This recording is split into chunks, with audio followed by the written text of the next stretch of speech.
Okay, this video is going to be talking about the Monroe Doctrine and how we as a country are going to establish ourselves as an imperial country with the Monroe Doctrine.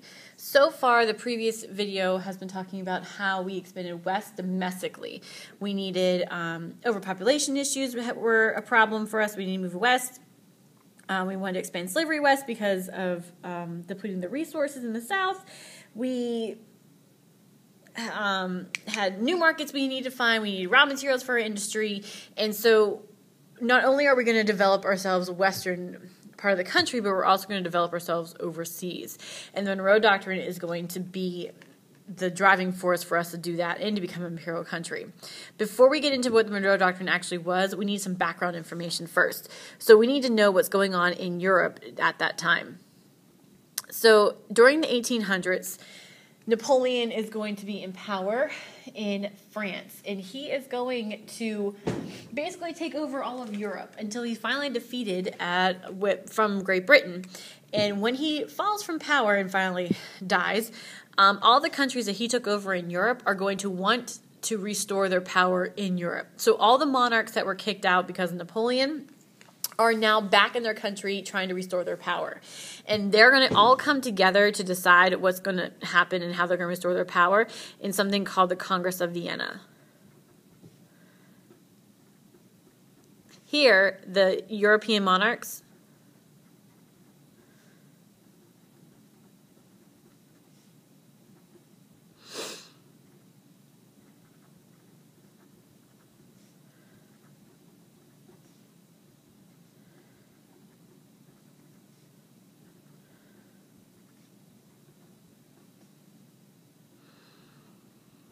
they're going to reestablish their power in Europe as well as and in their colonies.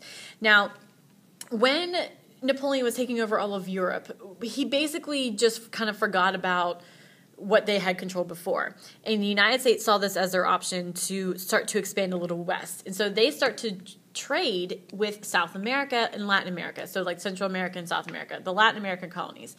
And when they're doing that, they don't have to pay taxes because there's no one's there for them to pay taxes to. So they're freely trading in South America, and they're establishing industry there. They're getting their raw materials there. They're trading what they want to do, or trade what they want to trade down there. And so they're having a really good time with it because they're not going to have to pay any extra money. So when the Congress of Vienna gets together and the European monarchs decide they're going to reestablish their power in Europe and in the colonies, the United States starts to perk up and they start to actually listen, because that is not good for them because they are going to lose their whole free trade. So the United States needs to make a move. And at the time, James Monroe was the president, and he is going to have a Secretary of State, who is John Quincy Adams. John Adams' son, and Secretary of State job, remember, is they need to make sure that the relations overseas is a good one. They are involved in foreign relations. So Secretary of State John Quincy Adams needs to fix this, because this whole reestablishing colonies thing is going to threaten American influence in Latin America. And we need to be down there in Latin America for our trade. Influence and disrupt trade.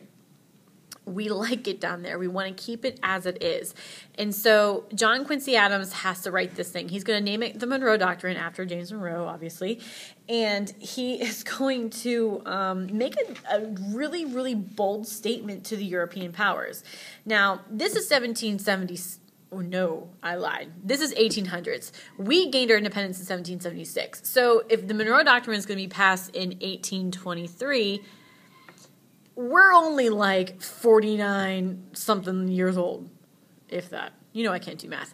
So we're super young. So this is like a 3-year-old talking to their adult saying, you have no idea how to parent. I will make the decisions from now on.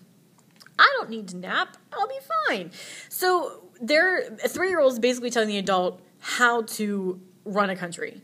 And this is a bold statement because we have no clout to back this up. We don't have a military. Our government is very, very young. and they've been in power for forever. Yes, Napoleon did take them out because he used guns and weapons, but, I mean, they've been running a country for a pretty long time. So, United States is going to create this Monroe Doctrine, and the Monroe Doctrine is going to warn European monarchs not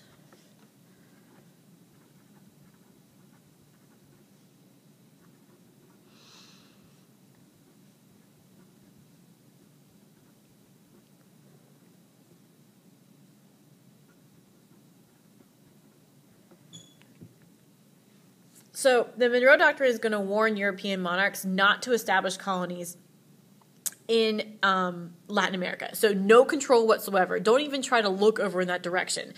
Basically, he is going to... So here is Latin America. Not a blob. This is the Atlantic Ocean. And then we have, let's say, Europe. Drawn to scale, because they look exactly like they do on the map. Basically, Monroe Doctrine is going to do this. It's going to draw a line in the middle of the Atlantic Ocean. Now, listen, not literally. It's a fictitious line. And it says, cross it, and we are going to go to war. This is them blowing them up.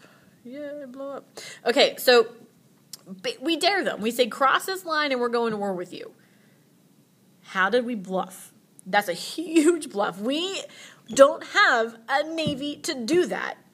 Luckily, though, we have an ally.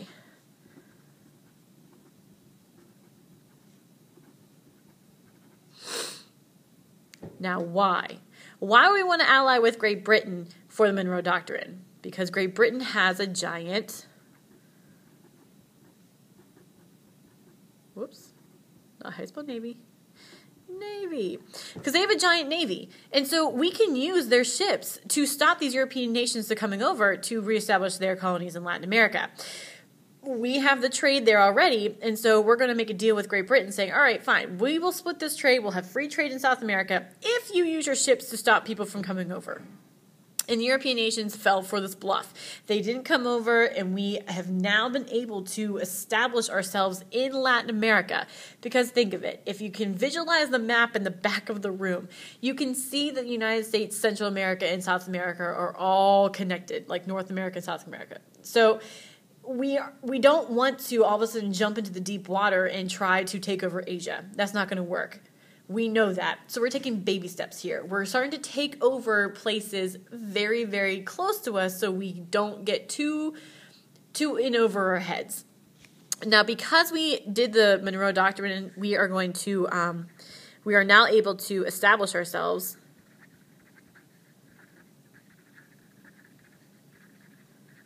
as an imperial power. We have trade. We have industries.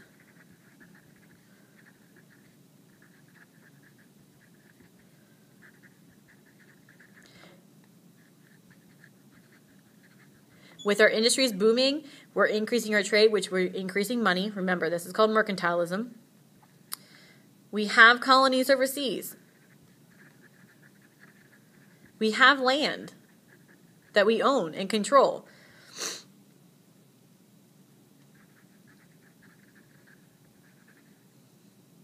We're spreading democracy. We're influencing other countries.